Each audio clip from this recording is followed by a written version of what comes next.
name's Val, and I'm going to do a video on my experience with a narcissist.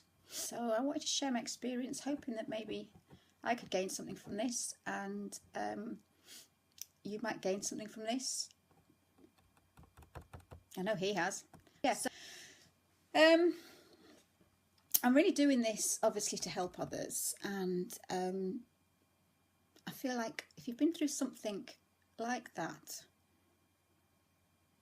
I myself feel that I want to do something positive with it, because there's not a lot else positive about the whole situation. I've never been through anything like this before. I've had bad relationships, but most relationships that are bad are based on love and empathy and all that goes with it. But to find out that maybe your boyfriend or your best friend didn't have much feelings for you and really just needed you for their own source. And I've never really done anything to support my actions in the past. I've never really supported myself, stuck up for myself. If anything's ever happened to me, I've just thought, you know what, I'm the bigger, better person. I shall stay quiet and I'm not going to say anything. But this time I think I will, because I feel like I've been through all that for nothing if I don't. And I think maybe something that I can do or say might help someone else. And if what I've been through could just help one person, that's enough for me. Now, it's a shame you don't know about narcissism before it happens. Most things you do, if you have a boyfriend that's a cheater, you have a boyfriend that's abusive, you have a boyfriend that's just basically just a dickhead, you generally will get told by somebody, be careful, this man's not worth going near, be careful, he's cheated on my friend, da, da, da. So you can make a choice before. And if they turn around to be a dickhead, then you've got a choice. You can leave them. You can, think, oh, right, okay. Most of the time, narcissists, they can be dickheads. But that's just generally what you put it down to. He's been a dickhead. But they are obviously pretending to be somebody. And that's the hard part, is that you obviously fall in love with, start dating this person you think you're dating, and they just mess your head. Mess with your head big time. And then that's it, it's finished. And they come back. I'm so sorry. You're my soulmate. I love you unconditionally. That's what I got a lot. Unconditionally love you. Whatever you do, I will love you. I might get angry and upset, but I will love you. Oh. So then you start going back, thinking, you get a glimpse of who they were, obviously, as we all know this. So I really don't want to keep repeating what you probably already know, but hey, but that's the bad thing, is that we don't really know who we're dating. There's no one can tell us, because everybody he knows thinks he's a great guy. So yeah, I think that's the hard part, is that you only know a narcissist or about a narcissist after you've had the experience. And it's a shame that you have to go through the experience before you start Googling and YouTubing and finding out, and then it starts to click into place. Oh my God, yes. I think that's the only trait really, that you can't really know of a person before you start dating them. Because of this act that they put on, and they only show you it. So that's one of my things I want to say, that learning about narcissism after it's happened. I don't know anybody that would really need to Google the word narcissism unless they're in a relationship with a narcissist, or they've been through a relationship with a narcissist. I think that's why we're all here, because we've all been there, going through it, and something in your head says, I'm going to start Googling these traits that he's got. Mine was the fact that he called me a sociopath on Facebook. But that's a story I'll go into. And yeah, so as soon as he did that, I started Googling it and thinking, hang on a minute, this is not me, this is him. So that's what I wanted to say.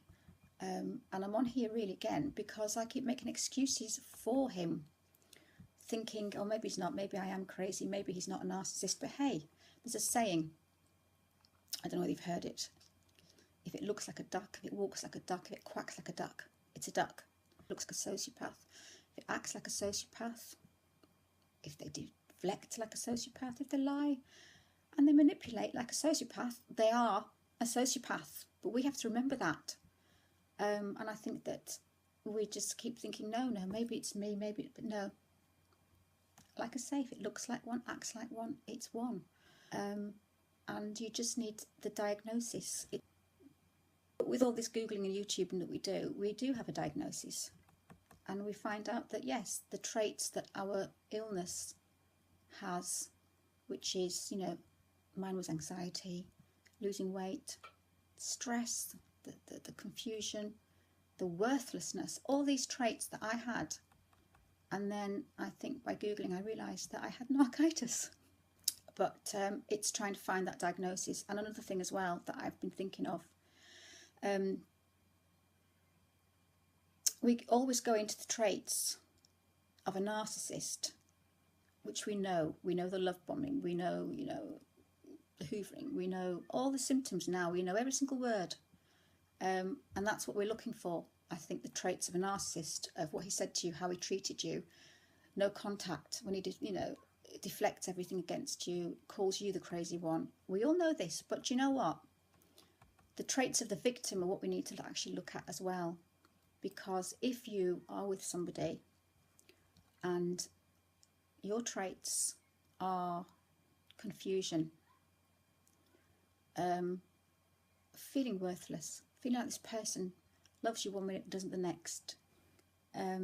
So we forget, we may be looking for traits of the narcissist to prove to us that they were a narcissist, but you know what, the traits of the victim as well you need to look at. You're pulling your hair out in the conversations you're having, you're going around in circles, they're calling you names, they're promising you the world and they're not giving you it. They will walk away and you yourself are going down the pan. You yourself are changing, and your reactions to your boyfriend aren't the right reactions. If you're shouting a lot, if you're getting angry a lot, if you're just crying all the time, anxious. I used to wake up every morning and my stomach was, I've never known anxiety like it. These are the traits of a victim. So we need to look at that too. So if you've got both, if you find the narcissist's got his traits and you know that your boyfriend has got traits, or your girlfriend or your mum or your sister have got traits, look at your traits. See how you are. Are you down? Are you miserable? Are you unhappy? Why? Yes. You know why? Because they're other traits of a victim. So I think that's what you need to look at, because that's not normal. So get out, basically, as fast as you can. Because there's something telling you there that this isn't right. So basically, if he's acting like a narcissist or a sociopath, then you need to just think about it and realise that he is. And you need to get out. But like I say, you don't realise until after. I do have a lot to say, and I do hope that you'll all stick with me, and maybe we'll have another chat soon. And I hope that we can be helpful towards each other, because I was going to say victims. I hate the word victim. Unlucky.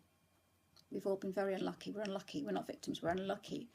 But I was unlucky to happen to, on my road of life, walk into this person and let him into my world and into my bubble. So I'm unlucky. And hopefully that I'm using my unluckiness in a positive way and help somebody, even if it's just one of you. So we'll stop there for now. Take care, and I'll see you soon.